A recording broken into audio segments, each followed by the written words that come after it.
సామాజిక న్యాయం కోసం గళమెత్తిన సామాన్యుడి స్వరం కాపునాడు. సామాజిక న్యాయం కోసం సామాన్యుని స్వరం మీ కాపునాడు. కాపునాడు సమాచార లేఖ లెటర్ నెంబర్ 127. జగన్ ద్వంద్వ నీతిని ఎండగట్టిన జనసేనాని. ఆంధ్ర రాష్ట్రంలో అధికారంలో ఉన్న వైఎస్ఆర్సీపీ ప్రభుత్వం ఏ పని చేసినా రాజకీయం, డబ్బు చుట్టూనే తిరుగుతుంటుంది. ఇటీవల ప్లాస్టిక్ నిషేధం విషయంలో కూడా అనేక కుట్రలు దాగి ఉన్నాయి. ప్రత్యర్థి వర్గాలను కోలుకోనివ్వకుండా ఉండడానికే ఈ నిషేధం అని ఓ కోణంలో చెప్పవచ్చు. మరో కోణం ఏంటంటే, ఆంధ్రప్రదేశ్లో ప్లాస్టిక్ ఉత్పత్తుల మీద వ్యాపారం చేసేది ఉత్తర భారతదేశంలో బలమైన వర్గాలైన గుజరాతీ, మార్వాడి, రాజస్థానీ వర్గాలే ఎక్కువ.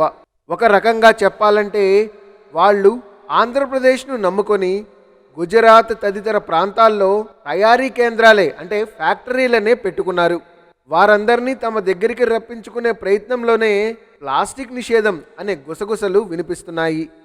చంద్రబాబు ప్రభుత్వం సమయంలోనే ప్లాస్టిక్ నిషేధం అంశం తెర మీదకి వచ్చినా అది అమలు కాలేదు. కారణం, ఈ ప్లాస్టిక్ లేని ప్రదేశం లేదు, లేని చేతులు లేవు.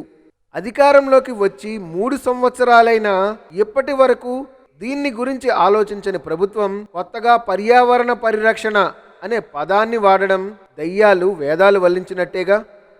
పర్యావరణానికి పెద్ద అవరోధం మైనింగ్ మాఫియా. ఎన్నడూ లేని విధంగా ఆంధ్రప్రదేశ్ రాష్ట్రంలో ఇవాళ గనుల అక్రమ తవ్వకం యథేచ్ఛగా అక్కడ ఇక్కడ అని లేకుండా ప్రతి నియోజకవర్గంలో ప్రతి శాసనసభ్యుడికి ఇదొక ఆర్థిక వనరుగా ఉపయోగపడుతుంది. ఇంకెక్కడి పర్యావరణ పరిరక్షణ? ఇక్కడ మనం ఒక విషయాన్ని గమనించాలి. ప్లాస్టిక్ ప్రత్యామ్నాయంగా వేరే దాన్ని అభివృద్ధి చేసి అప్పుడు ప్లాస్టిక్ నిషేధం చేస్తే బాగుంటుంది. కేవలం వ్యాపారస్తులే కాకుండా రాష్ట్ర వ్యాప్తంగా కొన్ని లక్షల మంది దీన్ని నమ్ముకొని బతుకుతున్నారు. ఒక్క కలం పోటుతో నిర్ణయాలు చేయడం చాలా తేలిక. దీనివల్ల ప్రజలు ఇబ్బంది పడతారన్న ఆలోచన నాయకులకు రాకపోవడం చాలా బాధాకరం. ఆంధ్ర రాష్ట్రంలోని అన్ని రాజకీయ పార్టీలు ఒక్క జనసేన తప్ప ఈ విషయం మీద మాట్లాడకపోవడం చాలా విడ్డూరంగా ఉంది.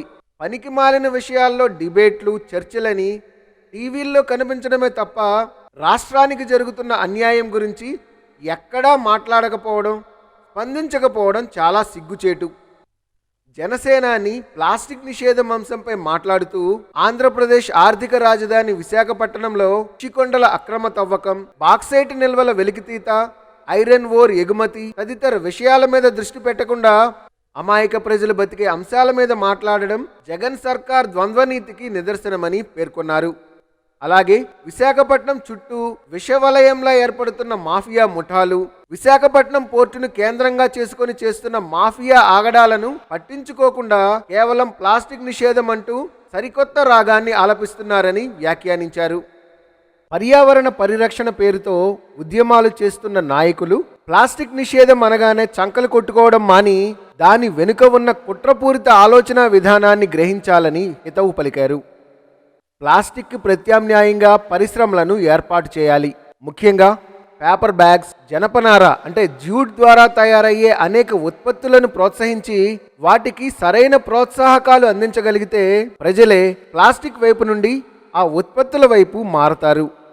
దీనివల్ల రైతులకు, రైతు కూలీలకు, యువతకు, మహిళలకు ఆర్థిక పరిపుష్టి కలిగి తద్వారా నిరుద్యోగం అనే పదాన్ని పారద్రోలవచ్చు కూడా.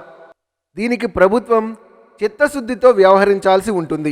ఈ పరిశ్రమలను స్థానికులకే కేటాయించి తెలుగు వాళ్ళ అభివృద్ధికి కృషి చేయాలి. అప్పుడే ఈ రాజకీయ పార్టీల పట్ల సదాభిప్రాయం కలుగుతుంది. అంతేగాని ఈ పరిశ్రమలను కూడా అదానీ, అంబానీలకు అప్పచెప్పకూడదు. అభినందనలతో గాళ్ల సుబ్రహ్మణ్యం, కాపునాడు జాతీయ అధ్యక్షులు.